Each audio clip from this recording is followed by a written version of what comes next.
one that we just seem to have, Armenia and Azerbaijan. It looks like that's going to come to a conclusion, successful conclusion. We worked on Egypt with their next door neighbor who is a good neighbor. They're friends of mine, but they happened to build a dam which closed up water going into a thing called the Nile. I think if I'm Egypt, I want to have water in the Nile, and we're working on that one. It's a problem, but it's going to get solved. They built one of the biggest dams in the world, a little bit outside of Egypt. You know about that. You've been hearing about that one. And that turned out to be a big problem. I don't know. I think the United States funded the dam. I don't know why they didn't solve the problem before they built the dam. But it's nice when the Nile River has water. It's a very important source of income and life. It's the life of Egypt. And to take that away is pretty incredible. But we think we're going to have that solved very quickly. So we do good. The only one we haven't been able to get to yet is Russia. I'm not happy, and I will tell you that Ukraine wants to do something. Again, it's a war that should have never started. If I were president, it never would have happened. I used to speak to President Putin about it a lot. It was the apple of his eye. But once I saw what was going on, I said, they're gonna have a war here. I was outside. The election was rigged, and I was outside looking in, and I said, that thing's going to be a war. Couldn't believe it, because what Biden said was the exact opposite of what should have been said. And it started, and it's a real mess. We're losing, I guess they're losing 5,000 or 6,000 people a day. It's actually now more. I was saying 5,000 a day. It's actually more now. Mostly soldiers, but a lot of people in cities and towns that are getting blown up too. It's a horrible war, and it should be stopped. And so if it's not done, if we don't have an agreement in 50 days, that's what we're doing. Secondary tariffs, and they're biting. And I hope we don't get to the point where we do, but I've been hearing so much talk. It's all talk. It's all talk, and then missiles go into Kiev and kill 60 people. It's got to stop. It's got to stop. But the purpose of this is to say that this is a very big deal we've made. This is billions of dollars worth of military equipment is going to be purchased from the United States, going to NATO, etc. And that's going to be quickly distributed to the battlefield. Ukraine will take it up. And, say what you want about Ukraine. When the war started, they had no chance. And they still would have had no chance if the equipment, they had the best equipment. Because we do make the best planes and missiles, and we make the best military equipment in the world by far. We have new things coming out that are beyond belief. And I'm very excited about the Golden Dome. It's going to give us very strong protection. We've already started that. But they had courage, because somebody has to use that equipment.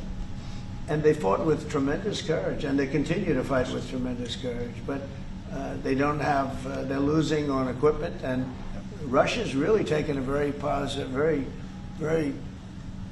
strong, what they've done the last couple of weeks. Without military reasons. So what they are doing is 700 drones a day, missiles, bombing cities. This is not because of military goals. It is just creating panic, keeping people out of their sleeps, hitting towns. Yeah. It's really terrible, and it is meaning a lot of people lose their lives, but also the infrastructure, whole cities being they're wiping out the electric. It's going to take years to rebuild it.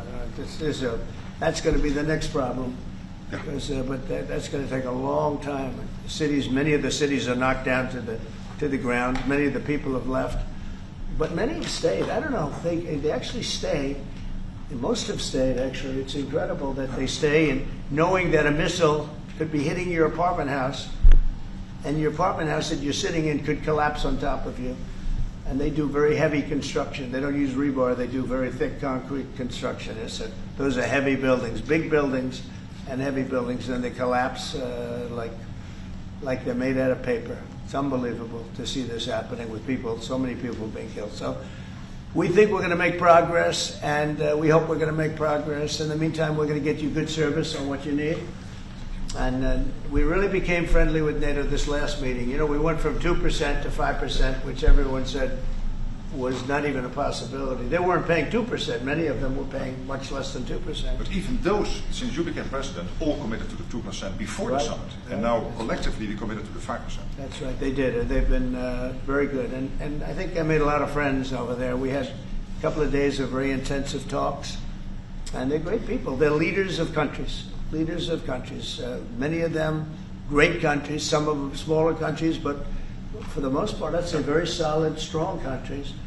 And very successful. Some of them are among the most successful countries in the world. So that's the story. We hope that's going to have an impact on Vladimir Putin, and we hope it's going to have an impact on Ukraine also. We want to make sure that Ukraine does what they have to do. All of a sudden they may feel emboldened, or maybe they don't want. This is a very difficult situation. Ukraine wants a peace deal. I think so. And they will stay committed to that, there's no doubt. They want this. Yeah. But the Russians have to become They have to serious. continue to want it, though. Yeah, I agree. But you and I will make sure of that. All of a sudden they get no. You and I will make sure of that. We'll make sure. I feel confident that they will do what has to be done. Plus, we have certain parameters that both sides know, and we already know what should be done. So I think that's going to be it's going to be very strong. We want everlasting peace. Any questions, France? Yes. Thank you, Mr. President. What was the tipping point for you in making this decision? Was it a conversation with President Putin? Was it a piece of intelligence? And why are you giving 50 more days? I think I think it's a very short period of time. I think, don't forget, I've just really been involved in this for not very long. And it wasn't initial focus. This is a Biden war. This is a Democrat war, not a Republican or Trump war. This is a war that would have never happened. It shouldn't have happened.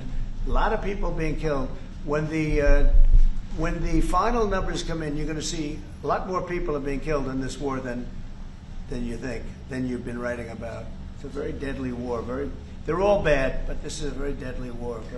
The numbers are going to be far greater. When an apartment house comes down, and they say 2 people were slightly injured. No, many people were killed. And those numbers will be at some point accurately reported. So far, they're not. It's a deadly war. I think that you're just going to see. I think you're going to see strong movement. I hope so. I hope so. And what about the secondary tariffs are very, very powerful. What about the tariffs that the Republicans in the House and the Senate have ready? Those were Yeah. 500%. Sure. Why are you doing 100%? Well, the Republicans are moving very strongly in the Senate, giving us total control of it. But I'm not sure we need it, but it's certainly good that they're doing it. And Lindsey Graham's working hard. The whole John Thune, all of them, they're all working hard, and they're in coordination with Mike Johnson, Speaker in the House. And I think they've actually crafted a pretty good piece of legislation. It's probably going to pass very easily, and that includes Democrats. And there's some little tweaks, but I don't want to say I don't